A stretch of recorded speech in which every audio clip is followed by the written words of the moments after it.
So I've been trying to figure out why I wanted to make videos and share my thoughts with people I don't even know. Um, at some point, journaling and analyzing my thoughts by myself started to feel like it's not enough. Like it stopped helping me, and I needed to be heard. But then I asked myself, why? Why do I need to be heard? And then I realized if we can keep our thoughts in our heads or write them down in a journal just for ourselves, where no one will ever see them, do they really exist? And Schopenhauer says that an object can exist only for the subject. Like it can't exist unless it's thought of or seen by a subject. Like a thing without consciousness only exists for the subject. And we have thoughts in our minds, but they are always abstract and formless, right?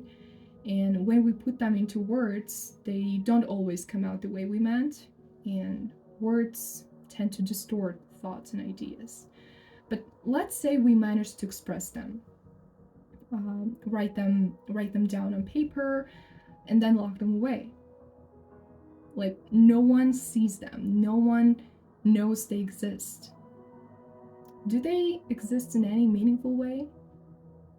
And this reminds me of the falling tree in the forest question theory, which says if the if a tree falls in the forest and no one is around to hear it, does it make a sound? And science tells us that sound waves exist whether or not there's a listener.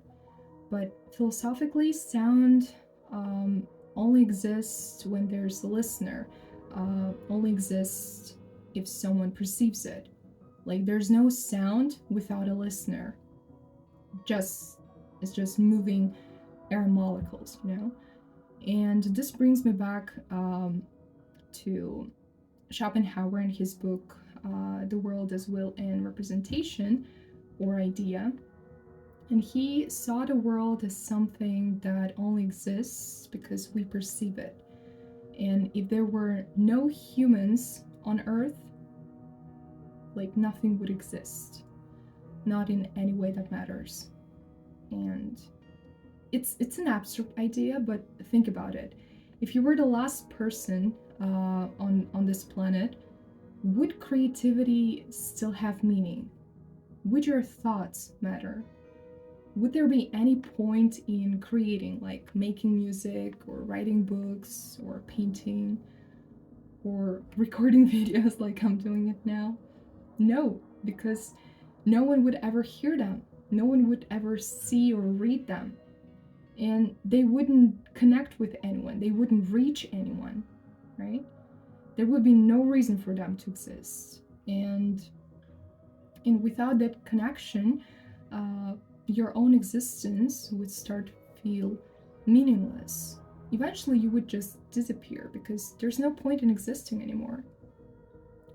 Or another example, if Dostoevsky had written his book Demons or Crime and Punishment, let's say, but never published it, if he had hidden it so well that no one ever found it, even after his death, the book physically exists somewhere, but at the same time it wouldn't exist at all because no one ever saw it, no one ever read it, right? And I think that's why I stopped being satisfied with just journaling. I've been journaling for years, expressing my thoughts, analyzing them, trying to understand myself and other people, and it helped me a lot. It helped me figure out a lot of things. But those words were meant for me alone, not for others, right? But still, so many of my thoughts and ideas wanted to be heard. And now that I'm sharing my thoughts with people, something I never thought I would forgive myself for. It's like I can finally feel like they're real. They exist. It's as if to truly exist, these thoughts needed to be heard by someone else. And it's such a beautiful idea that other people, other human beings exist in our lives to only make us real, to make our thoughts real. I mean, they live for themselves, to make themselves happy. I'm not talking about that. I mean, um, we are real only because other people can see us, can hear us. You know, it's crazy. Yeah. So thank you for watching my videos and making my thoughts real, I guess.